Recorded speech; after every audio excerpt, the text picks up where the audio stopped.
पुण्यातल्या स्वारगेट भागामध्ये शिवशाही बसमध्ये जो प्रकार घृणास्पद, किळसवाणा आणि महाराष्ट्राला काळिमा फासणारा जो घडला, त्यानंतर महिला नेत्यांनी फक्त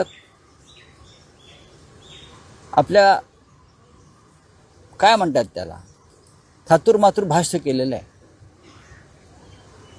जर दुसरं सरकार असतं, महाविकास आघाडी म्हणा, काँग्रेस म्हणा, शिवसेना म्हणा, तर या महिलांनी मंत्रालयाच्या दारामध्ये गोंधळ घातला असता.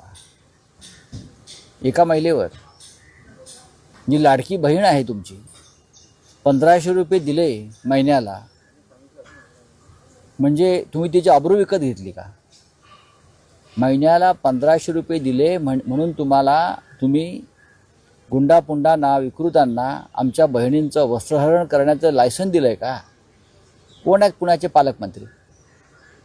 त्यांना मुख्यमंत्र्यांनी जाब विचारला का? कोण आहेत पुण्याचे पोलीस आयुक्त? या पोलीस आयुक्तांच्या काळामध्ये पुण्यामध्ये गुंडगिरी वाढली, राजकीय आणि सरकारी कृपेने. ह्या ज्या गुंडांना वगैरे पोलीस स्टेशनला बसवायची नाटकं चाललेली आहेत,